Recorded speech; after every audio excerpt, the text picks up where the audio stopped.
Welcome to Friday's highlights of Henley Royal Regatta. It's been another warm day and the competition is beginning to heat up as well. You wouldn't think it now, but there have been some record-breaking conditions out on the water. That was early this morning. I'm going to give nothing away. We're going to watch the full race of Nereus versus the current holders in the Temple Challenge Cup, Oxford Brookes University.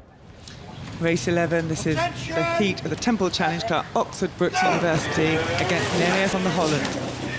And Nereus on the right-hand side, you can see them with their maroon oars. Oxford Brookes coming out on the left-hand side. They're also wearing maroon, but on their strip, and off they go as fast and hard as they can. And I'm joined by Martin Unsworth. Martin, welcome to the commentary box. Well, look at this. I was around town last night, as you do, talking to a few people, and they reckon this could be the race of the regatta. Shame they weren't drawn together in the final. Big support for Brookes. You can bet your life that Alex Partridge, Steve Williams will be on the bank cheering these lads on. Massive race this. Nereus there, just leading Oxford Brookes at the moment in this beautiful overhead shot, Martin. Looks to me as if Brookes might be having a push here. Absolutely amazing photographs, images here on the screen. Absolutely beautiful. You are getting the impression here we're in for one heck of a finish. The puddles are just closing up on the centre there. You can see that the puddles being made by the Dutch crew and Oxford Brookes. They're just getting closer. Wow, absolutely brilliant. Now, how do they respond? Looks like, yep, Brookes are gaining. And you can see the concentration, that little glance over by the stroke man. He'll be wondering where that Dutch boat is, but right now he won't be able to see it, Martin. The Dutch are leading Oxford Brookes in this heat of the Temple Challenge Cup. Here we go. We're coming up towards the enclosures now. Looking at this, though, you know, Brookes will have absolutely prepared for it. They won this event last year, Martin. You know, Henry has a huge amount of data, and he will be looking at those athletes and really training for the 2,000 metres. But the Dutch are no strangers to this event either, and absolutely pressing it on. You know, they are being in control. Now we're looking at Bowman again. He was on the Cox, and I'm looking on the overhead shot. He's still on that Cox. They are not making any impact into this Dutch crew, but the pain is on their faces. This is a fantastic race for Nereus. Coming then towards the finish of this race, and if Brookes are going to go, they've really got to go now. Let's have a look at these images and see if we can see Brookes there. There's Brookes now. They will up the rating and have a go at them. And looking at this now, Nereus, their Cox is full, got the record today, and this Nereus boat, they've gone out fantastic way. They've equalled the record at the barrier and at the mile signal. Brookes are against a really class crew. Look at the pain on their faces. Push it on, Brookes, push it on. Nereus are going to be moving towards the finish, but it is there, this fantastic crew from the Dutch. Brookes. They're keeping it flat, they're keeping it long, and they're keeping it strong. We've got the Dutch, they're staying ahead just about. Brookes, they're responding to the crowd, and they're going to be coming through here. We've got another 10 strokes, guys. What are you going to do? How are you going to find it? The bowman of the Brookes crew is looking over. The Dutch, they're keeping the concentration in the boat. Here they come, the crazy crew. The Dutch there, staying ahead. Oh just about a second and a half there. The Dutch, they will know they're in a race, but that was scorcho. Interesting to hear the time of the finish. The Dutch delighted by that win. A record-breaking coup. 2015, we're going to be talking about the times, we're going to be talking about the Dutch. The two-man there, the Dutch looking for that line, praying for it coming, but doing his work. Here they go. Nereus just ahead there. Oxford Brookes gave it everything, but their regatta is over. It was predicted that would be the race, and that was one heck of a race. Well, an absolutely fantastic race. And when the official time came in, it was clear that that Nereus crew had broken the record. They'd lopped a full 9 seconds off the previous best in the Temple and lowered it to 6 minutes and 3 seconds. When you consider the fastest time ever across the course is 5:54, that 6:03 is pretty impressive for a student 8. Now, something else we always think is pretty impressive at Henley is the commitment and the dedication of the athletes as they race. Look at some of these exhausted faces at the end of this race in the Forley. It's Sydney versus Glasgow. We have two crews on the bank side. We're looking at them now. Glasgow Academy, quadruple scull. Each row has 2 blades each in sculling, but this is the very distinctive light blue colours of Sydney Rowing Club, Australia. Get ready, please. Go!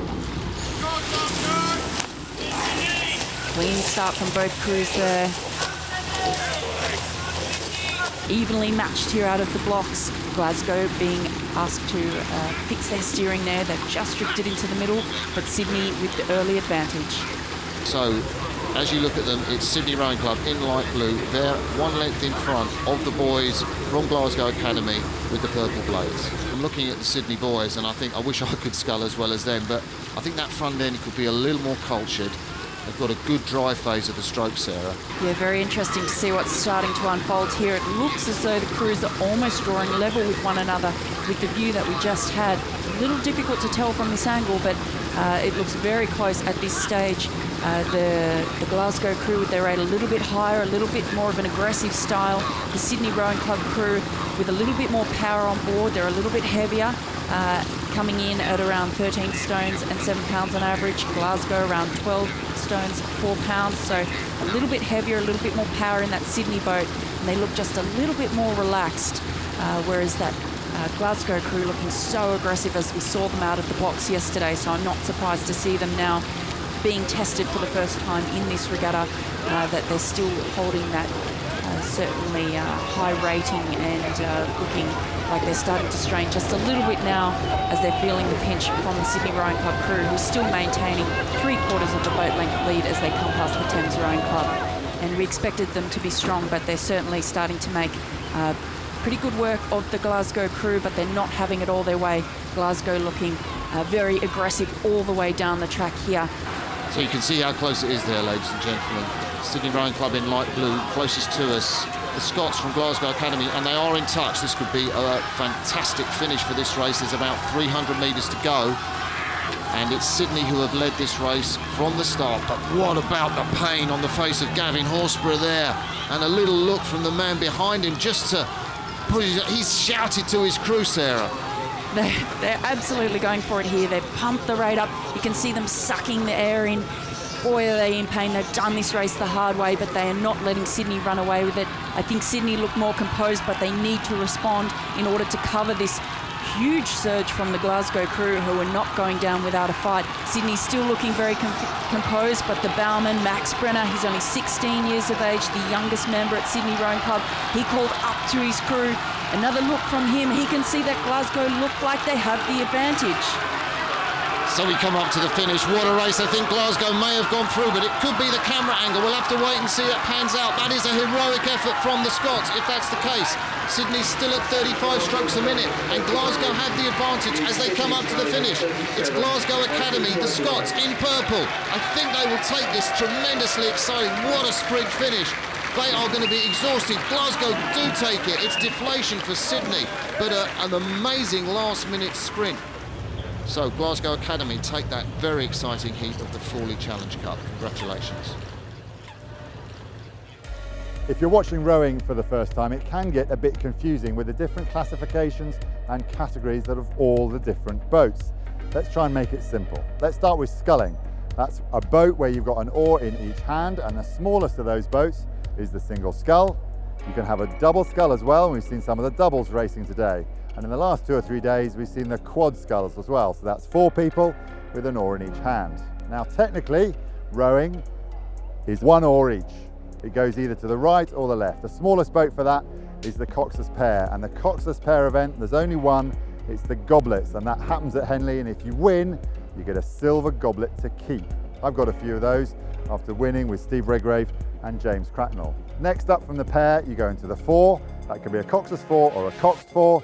And then finally, of course, the 8. It's always coxed, and we've got a full array of 8s events from open through intermediate, student, club and schoolboy. One person who knows about a lot of those boat classes is US Olympian and double gold medalist Corin Davis. You're competing at this year's regatta. How was your race this morning in the Remenham? We had a great race this morning. It's one of my favorite regattas. It's just fun to line up at the start and hear all the cheers coming down the course. Now obviously you're in an 8 here. You rowed an 8 internationally at 2 Olympics. You've done the quad, women's quad here at Henley. And then I'm running out. You've run some other boat classes at the World Championships as well. Yeah, I raced both the quad and the pair in different World Championships. So how do you choose and what's your favourite? So for me personally, it wasn't much of a choice. I was basically told. What's my favorite? Goodness, that's hard. I love winning. So, We can tell. So I love the 8. Now, you've rowed the Olympics several times, World Championships several times, the boat race and the women's boat race this year, which was historic, obviously moving to the Tideway, and Henley several times. Which is your favourite? Say Henley, say Henley, say Henley. I have really fond memories of winning the quad here at Henley in 2011. Great answer. Great answer. It was kind of a throw together crew. We actually didn't think we were going to make it past Saturday, and we ended up winning. And so what about Oxford's chances in the Remenham? You're racing tomorrow. Who are you likely to race? We line up against the British national team tomorrow. We have actually raced them before. Earlier in the season, they beat us. I think that we are faster now than we were a few months ago. So it's going to be a good race. We're going to give them a hard time. That's great attitude. Lovely to see you, and we all look forward to watching you to race tomorrow. No race from Tyne in tonight's highlights. We've loved their close finishes in the opening days of the regatta, but they were beaten this morning. We've had some amazingly close finishes in other events though. This one's in the Prince Albert. It happened this morning. It's Goldie versus Edinburgh. So we now go to a Coxed Fours race, a student Coxed Fours race, university students that is. Goldie Boat Club from Cambridge University on the right in their very distinctive light blue-green blades, and Edinburgh University on the left of your screen. Again, you know, I just wonder about the number of Scottish crews we're seeing at Henley, and on the top of your screen we've got that crew from Edinburgh University, coached by Colin Williamson, who does a fantastic job up there. And again, they're leading this race from the men from Goldie University, and it's just more evidence of the fantastic job being done in Scottish rowing. Yeah, fantastic centre up there in Edinburgh. Great pedigree in sweep rowing and at the Henley Regatta. Edinburgh have actually, these crews have gone up twice against one another. They've beaten Goldie on 2 occasions now, so they would be fairly confident. They're a seeded crew. They'd be confident of their ability to take Goldie A once again. So, ladies and gentlemen, as the camera pulls out to that amazing view, if you're watching up there in Scotland, your hearts will be in your mouths, because on the right of your screen, it's the crew from Edinburgh University with a narrow lead over the Cambridge students, and it's neck and neck. Pretty much Edinburgh have a narrow lead, but Goldie are sprinting. They're taking it stroke to stroke at the moment with Cambridge. They will not roll over. They're experienced athletes. They've rowed in the boat race. They've rowed at Henley.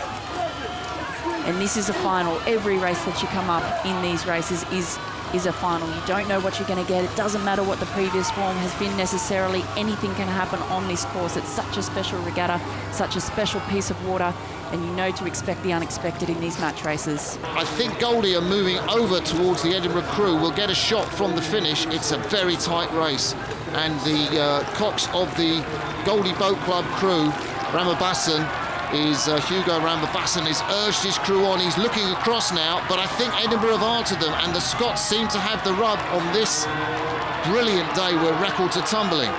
Big lift there from the Scotsmen from Edinburgh.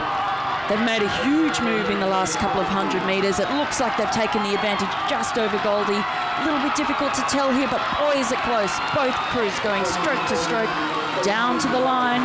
It's about a canvas at the moment to Edinburgh. Goldie's starting to suffer here in the dying stages. So Rufus Schofield, the historian, has led his crew in a fantastic sprint. I think Goldie came through, but are they going to come back, the men from Cambridge on the left with light green? No, I don't think so. It's the Scots record another famous win. Boy, did they fight. It's always nice to see clubs and particularly schools make their debut at Henley Royal Regatta. Today it was the turn of Surbiton High School. They were in the Diamond Jubilee Junior Women's Quads, and whilst they were handily beaten by Headington School, hopefully this atmosphere will give them some memories to savour. Henley is normally a place of celebration, exuberance and sport, but today at exactly noon the regatta held a minute of silence in respect of the atrocity exactly a week ago.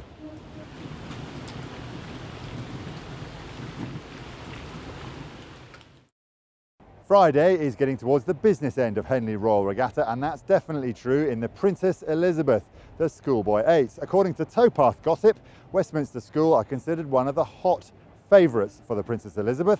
Today, they were up against Phillips Academy. This, certainly in recent years, has been a race dominated by the home crews, the British crews from Eton and Abington. They've shared the last 6 Prince Elizabeth Challenge Cups between them. Eton, the defending champions, but Westminster are strong this year, as they will hope to demonstrate against the American Challenge now. Go! And away they go, digging deep from the very beginning. Westminster, who on Wednesday beat King's Canterbury easily in a time of 7 minutes 12. And went on yesterday to beat Hampton School by a length and a third in a time of 6 minutes 50. They were evidently pushed much more sternly then. Westminster, whose finest performances over the years at Henley have been in the Frawley Challenge Cup rather than necessarily the Princess Elizabeth, who are competing hard here. They've come through 2 rounds, they've got an eye for the weekend. We've got to see this, we've got to understand what's going through the Cox's minds at the moment. They'll have race strategies talked through by the coach, but when it comes down to the actual race, only the Coxes can decide what they're going to do. You can't stick to the race plan if it isn't working, or you've got to adapt it if you think of something better at the time. And look at this is stroke for stroke, absolutely cheek by jowl. Westminster School, possibly the best PE we've got in the competition, and Phillips are just sitting there saying, we're holding them. What do? Do they push on? Do they hold back? This is going to be absolutely critical. This is down to the Coxes. I'm really excited by this race. This is a race between the ears as much as it is on the water itself. There's some thinking to be done here. It's going to require tactical aptitude and an understanding by the Cox of what he can ask for and when he can ask for it. We're looking at 2 incredibly well-matched crews just trying to keep the pressure on the other, so who's going to break first. For now, Westminster are, 2, 3, 4 seats up. Yeah, it looks like they've been putting in a push. I mean, we always assume that if they've gone ahead. In fact, if you look at the end of the stroke, there's a little bit more sort of head coming forward, like they're doing a little bit more extras, trying to push those puddles away a little bit harder. You can see that they're getting a certain amount of cover. We won't come to that just yet. But they're just moving up, as you say, 3 or 4 seats. Perhaps as good a race as we've seen in the PE this week so far. And Westminster know that it is not done and dusted just yet by any means. It is the pink of Westminster which is preeminent, but not by very much. Well, you can see there in the middle of the boat, there's a certain amount of stress showing in the faces. They're going to be a very nervous Stuart McDonald, the coach in that umpire's launch, just wishing and willing his crew to do better things. But Westminster look like they've moved out again a couple more seats. Westminster are either going to kill this off, or they get serious problems and pressure from Phillips over the next 20 strokes. And as we approach the finishing line, pulling away now from Phillips Academy, not far away. This has been a live contest from start to finish, but Westminster appear to have enough. Well, there's a call that they do against the Boston boys do against English teams. It's dump the tea. They need to dump the tea right now, and they're just not going to have quite enough time to do it. They're going to run out of river. They're just going past the stewards. Terribly exciting race, but Westminster have deserved this lead. It's been a belting competition. It's a really, really good race. So much has been invested in it, but the rewards for that investment will be enjoyed principally by Westminster School, who by less than a complete length certainly have prevailed over Phillips Academy, but will know they have been in one mighty contest there. There's been an amazingly strong American entry for this year's Henley. 57 entries made the journey across the Atlantic. 2 of the strongest in the Remenham, Stanford and Brown, met today. Peter Drury, watch this one. Still setting themselves. Attention! Prepared now. Go! And cleanly away. West Coast against East Coast, 2,500 miles, near 4,500 kilometres between them. But now just a few metres of water, with Brown University from the Buckinghamshire station and Stanford University on the Berkshire side in red. and Sean Corgan, a cleanish getaway for both. You see they've got off to a very nice clean start. And I was interested, Sean, in what you had to say beforehand about one or two of the personal rivalries within and between the crews. Can you expand on that? Well, St. Paul's is a very famous rowing school back in New England, and two of the girls in the boat from this crew are in Brown and two are in Stanford. So the crews know each other very well, although they've only raced each other once at the NCAA championships where Brown got the best of them.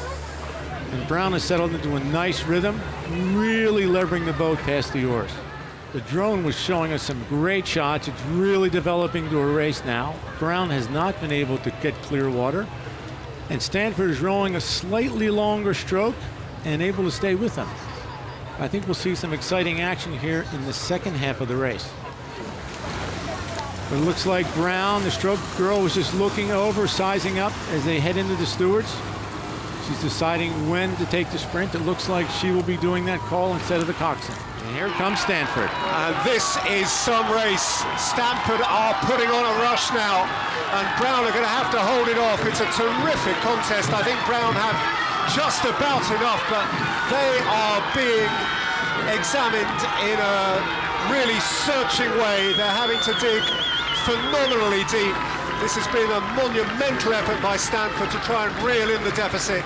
They've just fallen short, but that is a proper race, a really proper race. Terrific. Brown University win it, but not by very much. And Stanford can hold their collective head up very high, though this, after all of that effort, will hurt. So that's it for Friday's highlights. It's been an amazing day, some great racing, the weather's been great again, but also for one other reason. Henley has moved right to the very forefront of broadcast television, being one of the very first sports events to have live pictures coming back from the course from a drone. Have you ever seen Henley or rowing looking like this?